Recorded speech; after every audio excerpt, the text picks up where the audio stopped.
जोहार मित्रों, स्वागत है आपका जेएस स्टडी विथ टुडू में। तो आज हम लोग पढ़ने वाले हैं हिंदी व्याकरण भाग 2, है ना। इसमें हम लोग पढ़ेंगे वर्ण व्यवस्था के बारे में, वर्ण व्यवस्था के बारे में हम जानेंगे ये होती क्या है और इसमें हम लोग पढ़ते क्या है ना। तो हमने पिछले वीडियो में हमने जाना था वर्ण व्याकरण के अंग के बारे में। तो हम बेसिकली लिख लेते हैं पहले वर्ण व्यवस्था, ठीक है। पिछले वीडियो में हमने पढ़ा था, क्या पढ़ा था उसके पहले हम थोड़ा सा जान लेते हैं। पिछले वीडियो में हमने जाना था भाषा क्या होती है, भाषा कितने प्रकार होते हैं, है ना। लिपि क्या होती है, लिपि हम शुरू करने वाले हैं व्याकरण से। व्याकरण क्या होती है जान लेते हैं। व्याकरण हमने पढ़ा था, व्याकरण क्या होती है। हर एक भाषा के अपने अपने नियम होते हैं। जब उसी नियमों का हम अध्ययन करते हैं और उसके द्वारा अध्ययन करने के बाद हम उस भाषा को सीखने के दौरान हम जब अध्ययनों का अध्ययन कर लेते हैं सही से, तो हम बहुत ही कम गलती करते हैं उस भाषा को जानने, सीखने, पढ़ने में, है ना। तो इसी को हम कहते हैं व्याकरण। व्याकरण के हमने अंग के बारे में बात करी थी। तो व्याकरण को हमने 4 भागों में बांटा था ना। व्याकरण को 4 भागों में बांटा गया है। वो कौन कौन सी थी चलिए जान लेते हैं। पहला थी आपका वर्ण व्यवस्था,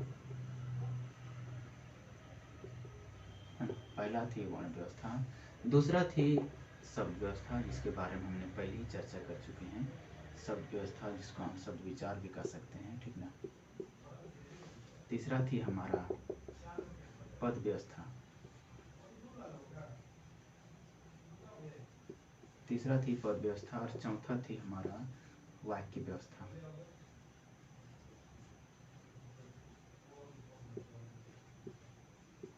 इन चीज़ों के बारे में हमने पिछले क्लास में पढ़ा था, पिछले अध्याय में पढ़ा था, पिछले वीडियो में पढ़ा था।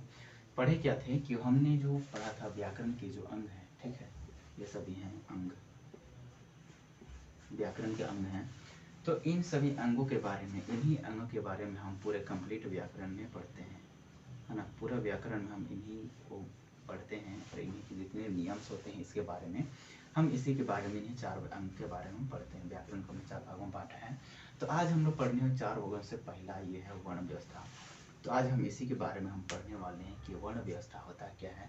हमने पिछले वीडियो में जाना था वर्ण व्यवस्था क्या होती है। इसमें से वर्णों के हम बेसिकली उच्चारण के बारे में हम लोग बात करते हैं।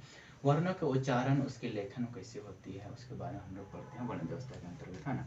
तो चलिए जानते हैं आज से डीप के अध्ययन में हम लोग एक एक चीज़ जानेंगे। एग्जाम्स में किस तरह से प्रश्न पूछते हैं इसके बारे में भी हम लोग जानते हैं, है ना। चलिए शुरुआत करते हैं, हमारा वर्ण व्यवस्था क्या होती है।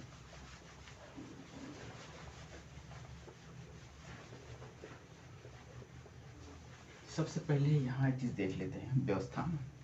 ये व्यवस्था का अर्थ क्या होता है हम जान लेते हैं कि हिंदी जो पढ़ते हैं ना, हिंदी में हमारा, हिंदी जो हम पढ़ रहे हैं, हिंदी जो एक शब्द का हम जान लेते हैं, एक शब्द का अनेक अर्थ हो सकता है। हिंदी में जो अनेक अर्थी शब्द होते हैं ना, एक ही शब्द का अनेक अनेक अर्थ हो सकते हैं।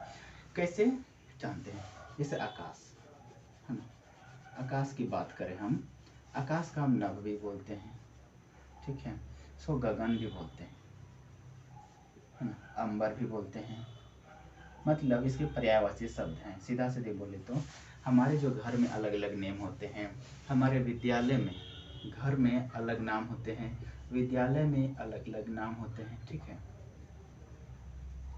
और हमारे फ्रेंड सर्कल में, दोस्तों के बीच हमारे अलग अलग नाम रख दिए जाते हैं। होते तो सब एक ही है, एक ही होते हैं सब, लेकिन नाम अलग अलग जगह और परिस्थिति के अनुसार अलग अलग जगह में अलग अलग नाम भी होते हैं हमारे, है ना। जिसके बारे में हमको हम ध्यान देनी है, रखनी है। तो यहाँ हम जान लेते हैं व्यवस्था। व्यवस्था का अर्थ होता है व्यवस्थित करना, है ना। एक समूह में व्यवस्थित करना, अलग अलग जगह पड़ी हुई उसको एक चीज में व्यवस्थित करना, एक रूप में व्यवस्थित करना। अब वर्ण क्या जान लेते हैं। हम लोग जानते हैं वर्ण व्यवस्था, व्यवस्था करते व्यवस्थित करना। तो पहले वर्ण जान लेते हैं, वर्ण क्या होती है। वर्ण हम जानते हैं कि भाषा की जो सबसे छोटी इकाई होती है, सबसे छोटी इकाई, है ना, छोटी इकाई होती है, वो होती है ध्वनि। क्या होती है, भाषा की सबसे छोटी इकाई होती है, वो होती है ध्वनि। तो हम लिख लेते हैं, भाषा की सबसे छोटी इकाई, सबसे छोटी इकाई,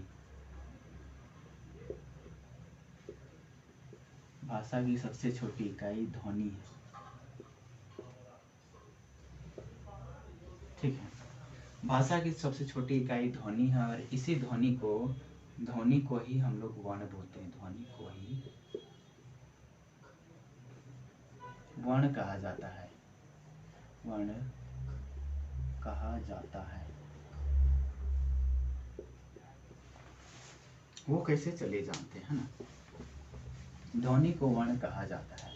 हम जान लेते हैं पहले ध्वनि लिख लेते हैं। ध्वनि को वर्ण कहा जाता है। ध्वनि और इधर है वर्ण। भाषा की सबसे छोटी इकाई बेशक ध्वनि है।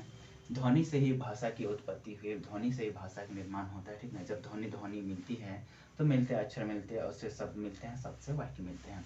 तो ध्वनि जो है भाषा की हम कह सकते हैं मौखिक रूप है। कैसे? ध्वनि को हम केवल बोल सकते हैं, ठीक ना। ध्वनि को केवल बोल सकते हैं, हम केवल बोल सकते हैं और सुन सकते हैं। वर्ण में होता क्या है कि इसको हम लिख भी सकते हैं, ठीक है। इसको हम वर्ण को जो है हम लिख भी सकते हैं और इसको बोल भी सकते हैं। यानी कि वर्ण में जो होता है लिखित और मौखिक दोनों यहाँ काम आते हैं, ठीक है। वर्ण में लिखित और मौखिक दोनों काम आते हैं। तो इस प्रकार से हम कह सकते हैं कि ध्वनि का ही जो हमारे आपस में दूसरा नाम वर्ण होता है, ध्वनि को ही वर्ण कहते हैं, ठीक है। यहाँ तक तो समझ गए। आगे चलते हैं।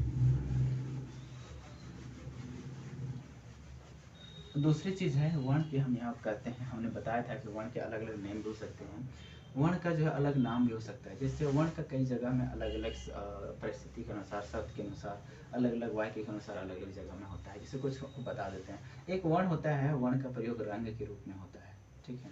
जैसे किसी रंग के बारे में हम इंडिकेट करना चाहते हैं, दर्शाना चाहते हैं, तब वर्ण का प्रयोग रंग के रूप में भी हो सकता है, वर्ण का नाम, है ना। दूसरा चीज़ है वर्ण को जो हम उसको हम पढ़ सकते हैं। दूसरा हमारा हो सकता है जाति विशेष के लिए भी हम वर्ण का प्रयोग करते हैं।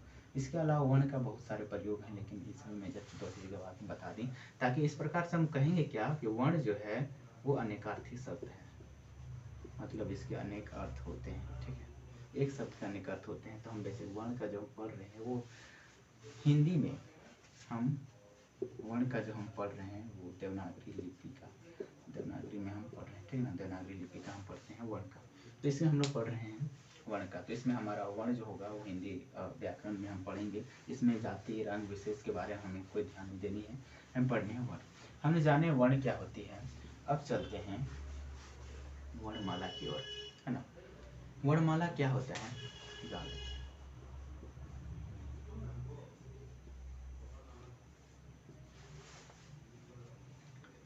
वर्णमाला क्या होती है, माला का हम देख लेते हैं। माला जो होते हैं, माला का अर्थ होता है कि समूह में, है ना, एक समूह में व्यवस्थित करना माला का अर्थ होता है। जैसे माला का भी अनेक अर्थ हो सकते हैं। माला को अगर हम तोड़ें तो माला एक होता है जिसको हम पहनते हैं, ठीक है। जिससे हार के रूप में पहनते हैं उसको माला भी बोला जाता है। दूसरा इस वर्ड में यूज होता है जिससे पर्वतमाला, है ना। जैसे पर्वतों के बीच में इसमें बोला था पर्वतमाला। पर्वतमाला भी नेम आता है। और जब हम बिल्डिंग चढ़ते हैं उसके अनेक फ्लोर होते हैं, तो इसको हम फर्स्ट फ्लोर बोलते हैं, ठीक है। फर्स्ट फ्लोर को हम बोलते क्या है, फर्स्ट फ्लोर पहली माला, प्रथम माला इसको हम बोलते हैं, ठीक है। प्रथम माला। तो माला का इस प्रकार से देखते हैं अनेक अनेक अर्थ हैं। तो हमें अनेकों अर्थ में नहीं जानना है, वर्णमाला को हमको जानना है।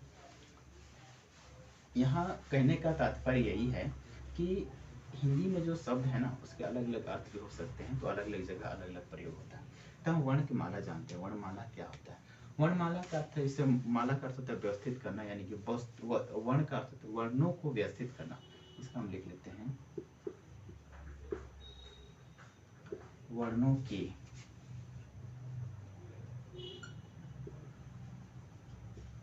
व्यवस्थित समूह को वर्णमाला कहा जाता है। वर्णमाला कहा जाता है, ठीक है। वर्णों की यहाँ चीज एक चीज शब्द आया है व्यवस्थित समूह। ये आपको सबसे जरूरी है, व्यवस्थित समूह। वर्णों के समूह को तो हम कह सकते हैं। वर्णों के समूह मतलब कि कोई भी समूह, कोई भी चीज कहीं भी, लेकिन समूह का अर्थ ये होता है कि अन्य एक ही प्रकार की चीजें जो है वो अलग अलग जगह में हो सकते हैं। लेकिन व्यवस्थित समूह का अर्थ होता है कि वो व्यवस्थित रूप में ही होते हैं। जैसे क, ख, ग, ये सब व्यवस्थित समूह है। इसका हम ये नहीं कर सकते हैं क की जगह घ, ख, सब ऐसा नहीं, है ना। सबका एक यहाँ व्यवस्थित समूह होना चाहिए, इसको हम बोलते हैं वर्णमाला। तो यहाँ और एक चीज़ है कि हमारे एग्जाम से हम प्रश्न पूछते हैं वर्णमाला से रिलेटेड। हमारे व्यवस्थित समूह तो ठीक है, हमारे और एक जो प्रश्न यही है कि वर्णों के लिए अगर यहाँ लिपि चिन्ह हम कहें तो क्या होगा। लिपि चिन्ह की अगर हम बात करें तो हम बोलें कि लिपि चिन्ह के व्यवस्थित समूह को वर्णमाला कहते हैं, तो क्या ये सही होगा। बिल्कुल सही होगा। वो कैसे चले जाते हैं। ध्वनि जान लेते हैं, ध्वनि वर्ण है ना। ध्वनि जो है मौखिक रूप है, जैसे हमने पहले आपको बताया मौखिक रूप है ध्वनि। और हम देवनागरी में लिखते क्या है, हम देवनागरी वर्णमाला इसको हम पढ़ते हैं, इसका हम लिखते हैं वर्ण जो है लिखित रूप है, ठीक है। वर्ण जो है लिखित रूप है। अब यहाँ पे हम लिपि चिन्ह कैसे कहते हैं, लिपि चिन्ह कहते हैं किसी भी भाषा को, यानी हम हिंदी भाषा लिख रहे हैं तो उसके में लिपि जो चिन्हों का प्रयोग किया जाता है, चिन्हों का जो प्रयोग होता है, चिन्हों का जो प्रयोग होता है ना, उन्हीं को हम बोलते हैं लिपि चिन्ह या लिपि, ठीक है। तो हम वर्ण में बेसिकली हम चिन्हों का ही तो प्रयोग करते हैं। वर्ण में हम लिखित रूप में जब किसी भाषा का ध्वनि का जब हम लिखित रूप करते हैं तो हम चिन्हों का ही तो प्रयोग करते हैं। तो इस प्रकार से हम कहते क्या हैं कि लिपि चिन्ह के व्यवस्थित समूह को भी हम कहते हैं वर्णमाला, है ना। अगर आपसे प्रश्न पूछा जाए कि लिपि चिन्ह के व्यवस्थित समूह को क्या कहेंगे, तो आप कहिएगा वर्णमाला। इसको आप नोट रखिएगा, ध्यान रखिएगा। इससे रिलेटेड हमारे प्रश्न पूछते हैं और पूछे भी जाते हैं, है ना। चलिए आगे चलते हैं। हम वर्णमाला को कितने तरीकों से बांट सकते हैं जान लेते हैं। देवनागरी में वर्णमाला को कितने भागों में बांटा गया है, आज इसके बारे में हम चर्चा करते हैं। हमें एक एक चीज़ पढ़नी है, ध्यान से पढ़नी है, धीरे धीरे पढ़नी है, ताकि हमें एक एक चीज़ को बार बार पढ़ने की जरूरत ना पड़े, है ना। हम वर्णमाला को कितने भागों में बांट सकते हैं।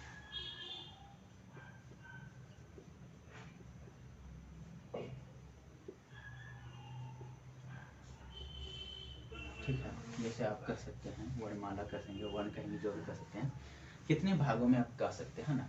वर्ण को आप कितने भागों में बांट सकते हैं या वर्णमाला को। वर्णमाला को मुख्यतः हम कहेंगे दो भागों में बांटते हैं। पहला होता है स्वर वर्ण, दूसरा होता है व्यंजन वर्ण, ठीक है। वर्णमाला को उसके उच्चारण की दृष्टि से ठीक है, दो भागों में बांटा जाता है। आप इसको याद रखिए, कौन कौन से दो भाग। पहला होता है स्वर वर्ण, दूसरा होता है व्यंजन वर्ण। अब स्वर वर्ण किसे कहते हैं, चलिए जान लेते हैं, एक एक करके जानेंगे, धीरे से जानेंगे लेकिन अच्छे से जानेंगे। स्वर वर्ण होता क्या है, स्वर मीन्स होता है कि जो भी मतलब जितना भी वर्ण होते हैं उसको स्वतंत्र तरीके से आप बोल सको, ठीक ना। जो भी वर्ण हमारे यहाँ उपलब्ध हैं उसको हम स्वतंत्र तरीके से, जिनका उपयोग होता है, उच्चारण होता है, उसको हम बोलते हैं स्वर वर्ण, है ना। तो इसको हम किस तरह से लिखते हैं, जिन वर्णों का उच्चारण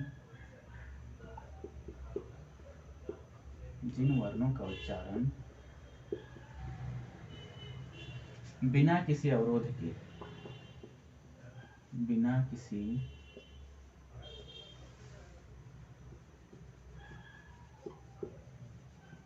अवरोध के तथा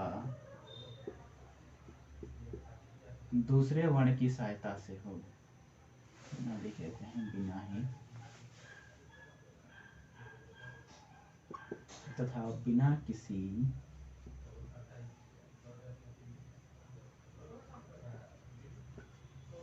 दूसरे वर्ण की सहायता से हो,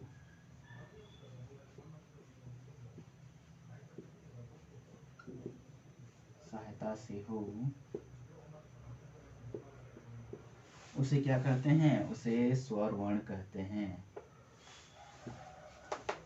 उसे हम क्या कहते हैं, उसे हम कहते हैं स्वर वर्ण।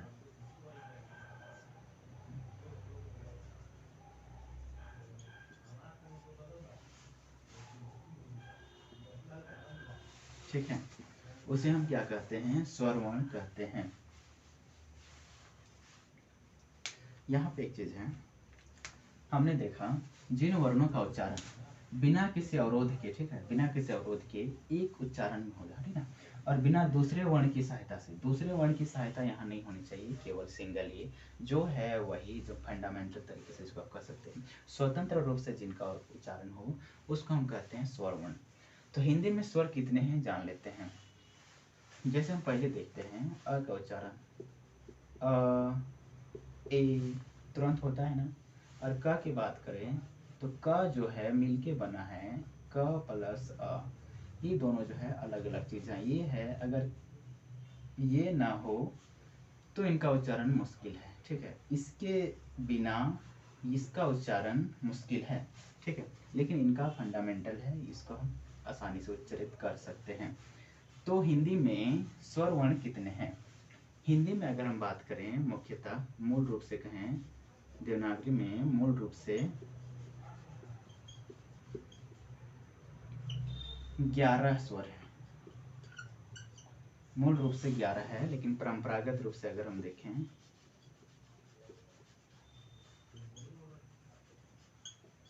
परंपरागत रूप से 13 स्वर हैं। कितने हैं? 13। कौन कौन से 11 हैं और 13 हैं इसके बारे में जान लेते हैं। 11 होती है अ आ, इसका उच्चारण इस प्रकार से होता है, ई छोटी इसको बोलते हैं, इसको बड़ी ई बोल सकते हैं, छोटी ऊ, बड़ी ऊ, और इसका हम बोलते हैं, इसका जो बोलते हैं इस स्वर का इसको बोलते हैं री, है ना। इसका ए आई ओ और आ, है ना, कुल 11 है, ठीक है, 11 स्वर हैं, मूल रूप से इसको बात कर सकते हैं, मूल रूप से 11 स्वर हैं। और कौन कौन से 13 हैं? ये सभी 11 हैं, 11, और दो चीज़ हमने आपको यहाँ नहीं दिखी, वो है अंग और अ, ठीक है, इसको परंपरागत रूप से इसलिए बोला जाता है, चलिए जानते हैं इसका प्रयोग के पहले हम जानते हैं, तब हमें समझ में आएगी कि इनको क्या कहा गया है। इन दोनों को बेसिकली कहा गया है अयोगवा, ठीक है, इन दोनों को अयोगवाह के नाम से जाना जाता है, और इनको स्वर में गिनती नहीं की जाती है। क्यों नहीं की जाती है, चलिए जानते हैं। देख लीजिए, मूल रूप से 11 स्वर, परंपरागत रूप से 13 स्वर। यहाँ 11 और 13 में कन्फ्यूजन होता है, तो अगर एग्जाम्स में आपसे पूछे कि हिंदी देवनागरी में कितने स्वर हैं, तो आप बोलिएगा 11 स्वर हैं, ठीक है, 11 स्वर। 13 कैसे हो गए? ये दोनों को जब मिलाते हैं, इस 11 प्लस 2 अगर हम इसमें ये दोनों को मिलाते हैं तब 13 होता है ना। इन दोनों का प्रयोग चलिए जान लेते हैं, तब हमें सही से समझ में आएंगी।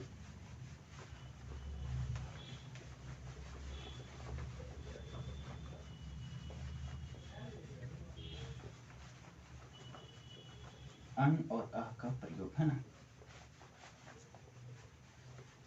अंग की बात करें, यहाँ पे अंग की बात करते हैं और अ की बात करते हैं, ठीक है, थोड़ा बड़ा बड़ा लिख देते हैं, दिखता नहीं होगा शायद, अंग और अ, ठीक है। अंग का जो है इसको बोलते हैं अनुस्वार, इसका नाम है, इसको अनुस्वार बोला जाता है, और अ को बोला जाता है विसर्ग, ठीक, दोनों मिला के आगे को हम बोला जाता है, ठीक है। अंग का जो प्रयोग होता है, ये इसका जो प्रयोग अगर बात करें तो इसका स्वर के बाद ही होता है, इसका हम बात करते हैं कैसे, चलिए। अंग की अगर बात करते हैं इसके प्रयोग के बारे में, तो अंग का जो प्रयोग होता है हमेशा स्वर के बाद होता है, इसका जो प्रयोग होता है स्वर के बाद होता है। चलिए चलिए जानते हैं, जैसे कंपन, ठीक है, अंक, अंजू, ठीक है, इस प्रकार से इसका जो प्रयोग होता है पहले तुरंत नहीं होता है, फर्स्ट बार नहीं होता है, इसका जो प्रयोग होता है स्वर या व्यंजन के बाद, यानी खास तौर पे स्वर के बाद ही होता है इसका प्रयोग। अंग का और अह का जो प्रयोग होता है, इसका जो प्रयोग बेसिकली अधिकतर होता है, ये संस्कृत के शब्दों में पहले होता था। संस्कृत के जो तत्सम शब्द हैं हमारे हिंदी में आए हैं उसमें प्रयोग होता था। ठीक है, जैसे प्रातः, है ना, इस प्रकार से आप कह सकते हैं प्रातः हो गया। जैसे संस्कृत में तत्सम अतः, इनका जो आप देख सकते हैं दोनों मिला के अगर आप देखिएगा, इन दोनों का जो प्रयोग है स्वर के बाद ही होता है। ठीक है, अंग और अ का प्रयोग दोनों स्वर के बाद ही होता है, शुरू में इनका प्रयोग नहीं होता है। इनका भी वही स्वर के बाद ही होता है और इसका भी स्वर के बाद ही होता है। इसका प्रयोग अधिकतर संस्कृत में होता है, संस्कृत शब्दों में होता है, और दोनों का प्रयोग स्वर के बाद ही होता है, तो इसलिए इसको स्वर की कैटेगरी में नहीं रखा गया है। ठीक है, इसको पहले रखा गया था। यहाँ तक तो आप समझ गए होंगे, है ना, क्लियर हो गया होगा कि कहाँ कहाँ क्या चीज होती है और नहीं होती है। आगे चलते हैं, हमारे यहीं पे स्वर में प्रश्न भी आते हैं। कौन से प्रश्न आते हैं, थोड़ा सा अंदर घुस के देखते हैं। हमने देखा था अ, आ, ई, उ, इसको बोलते हैं उ, री, ए, आई, ओ, आ। ठीक है, ये जो हमारे कुल 11 स्वर हैं, ठीक, 11 स्वर हैं, जिसका आपका यहाँ एक प्रश्न पूछता है अ का जो मात्रा है वो नहीं होती है। ठीक है, इसकी मात्रा होती है ये, इसकी मात्रा होती है ये, इसकी मात्रा होती है ये, इसकी मात्रा होती है ये, इसकी मात्रा होती है ये, इसकी मात्रा होती है ये, इसकी मात्रा होती है ये, इसकी होती है ये, ओ का ऐसे और औ का ऐसे इसकी मात्रा होती है। ठीक है, यहाँ प्रश्न पूछा जाता है हिंदी में स्वर में वो कौन से स्वर है जिसकी मात्रा नहीं होती है, जिसकी मात्रा नहीं होती है। बेसिक सा सवाल है, यह प्रश्न पूछते हैं, तो इसका हमारा हो जाएगा ऑप्शन में अगर अ रहेगा, अगर का यही होगा, वो क्या होगा, अ की जो मात्रा है वो नहीं है, पहली बात। और दूसरी बात, मात्रा में हमारा प्रश्न पूछते हैं कि ये जो री है ना, ये जो हमारा री है, री जो है हिंदी में क्या कर रहा है ना, री का प्रयोग हिंदी में, री का जो ये प्रयोग है, ये जो री है, इस री का प्रयोग हिंदी में नहीं होता है। ठीक है, इस री का प्रयोग हिंदी में नहीं होता है, तो सवाल ये उठता है कि हिंदी में, हिंदी के स्वर में कैसे सम्मिलित है ना, इस भी सवाल उठते हैं। तो यहाँ पे हिंदी के स्वर में इसलिए सम्मिलित है क्योंकि ये जो है इनकी मात्रा वो हिंदी के शब्दों से जुड़ी हुई रहती है। जैसे री जो है ये हिंदी में प्रयोग नहीं होती है। ठीक है, ये जो शुरू में इसका अक्षर जो होता है हिंदी में प्रयोग नहीं होती है, लेकिन ये जो है इसकी जो मात्रा है, इस मात्रा का प्रयोग हिंदी में होता है, हिंदी में बखूबी तरीके से होता है। अब जानते हैं कि ये जो री है हिंदी में प्रयोग नहीं होती तो कहाँ होती है। ये जो री है हिंदी में प्रयोग न होकर संस्कृत में होती है। ठीक है, जैसे ऋषि है ना, ऋषि हो, ऋतु, इस प्रकार से आप देखिएगा ये जो शब्द है ये संस्कृत के शब्द हैं जो हमारे हिंदी में आए हैं। मूलतः इनके जो शब्द है वो संस्कृत के हैं। तो आप कह सकते हैं कि इसकी पहचान आप कैसे कीजिएगा, जब शब्द के प्रथम अक्षर में आपका ये री होगा तो ये आपके संस्कृत के शब्द हो गए, यानी इसको तत्सम शब्द बोलेंगे, आगे हम पढ़ेंगे। ठीक है, इसको संस्कृत के शब्द कहेंगे। और इस री का प्रयोग, इसको ये जो है कहाँ प्रयोग होता है इसके बारे में जान लेते हैं। इसका प्रयोग है ना, इसका जो प्रयोग होता है जैसे व्यंजन के बाद होता है कृपण। ठीक है, कृपया, आप देखेंगे इनका जो प्रयोग है ये हिंदी में प्रयोग हो रहा है, लेकिन इसका जो प्रयोग है ये संस्कृत में प्रयोग होता है। तो इसलिए ये संस्कृत में होके भी इसका जो प्रयोग है वो दोनों में होता है, हिंदी और संस्कृत दोनों में प्रयोग होता है, और ये हमारे हिंदी के स्वर में सम्मिलित है। ठीक है, इस प्रकार से हमारे क्या रहे हैं, हमारे स्वर। हमारे यहीं से प्रश्न पूछते हैं कि इनका प्रयोग भी कहीं कहीं पूछ देता है, तो आपको इसको ध्यान रखनी है और याद भी रखनी है। ठीक है, चलिए आगे चलते हैं। यहाँ तक आप समझ गए होंगे क्लियरली।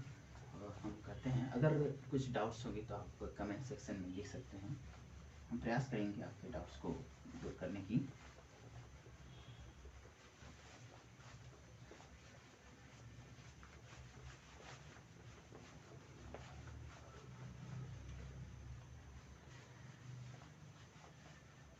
हमारे अभी तक हमने क्या जाना, स्वर कितने होते हैं ना, हमने जाना वर्ण व्यवस्था में वर्ण क्या होती है ना, वर्ण क्या होती है, स्वर वर्ण क्या होते हैं, वर्ण के अंग के बारे में जाना, कितने होते हैं, उच्चारण की दृष्टि से कितने होते हैं, और हमारे जो स्वर वर्ण है इसकी संख्या कितनी होती है मूलतः, है ना, इसके बारे में। इसका री का प्रयोग कहाँ होता है, अंग अ का क्या होता है, अंग अ का क्या क्रिया है, इसके बारे में हमने जाना। अब हम जानेंगे कि स्वर वर्ण, है ना, हमने तो जाना वर्ण के दो प्रकार होते हैं। ठीक है, स्वर वर्ण और व्यंजन वर्ण, स्वर वर्ण और व्यंजन वर्ण। अब जानते हैं स्वर वर्ण के कितने प्रकार होते हैं, स्वर वर्ण के हम कितने भागों में जान प्रकार की बात करें, या कितने तरीकों से बांटा जा सकता है स्वर वर्ण को, उसको कितने तरीकों से उच्चारित किया जा सकता है, इसके बारे में हम लोग पढ़ेंगे अगली वीडियो में। कह दें कि यहाँ पे जो हमारे स्वर वर्ण हैं, बेसिकली हम स्वर वर्ण व्यवस्था में हम वर्णों के उच्चारण के बारे में ही पढ़ते हैं। तो इसका हम उच्चारण हम कितने तरीकों से हम कर सकते हैं स्वर वर्ण का, तो उसी का उच्चारण के बारे में कर सकते हैं। जैसे उच्चारण की दृष्टि से यहाँ लिख देते हैं, उच्चारण की दृष्टि से स्वर वर्ण के कितने प्रकार हो सकते हैं, ठीक ना। होठों की,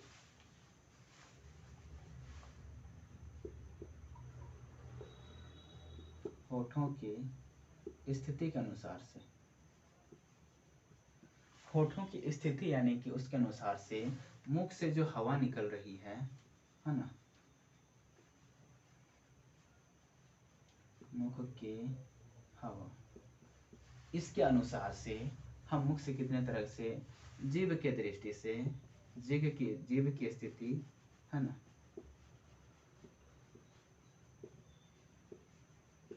इसके अलावा बहुत सारे हैं। तो इनके बारे में हम लोग एक एक चीज के बारे में पढ़ेंगे, है ना, और हम जानेंगे। एक ह्यूमन को बना लेते हैं, सही से आता होता तो है नहीं। ठीक है, हमारी जो उच्चारित कहाँ कहाँ से होती है, इसके बारे में हम लोग एक एक चीज पढ़ेंगे। ठीक है, आगे अभी तक हम इतने, क्योंकि इसमें अगर हम करेंगे तो वीडियो बहुत लंबी हो जाती।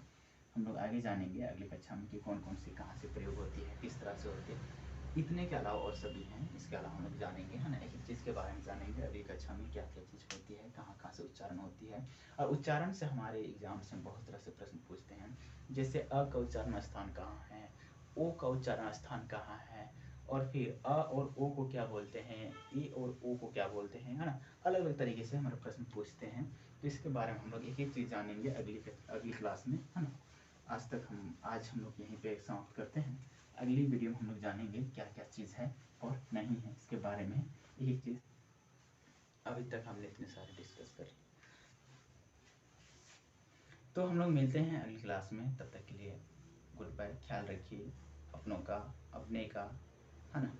चलिए मिलते हैं अगली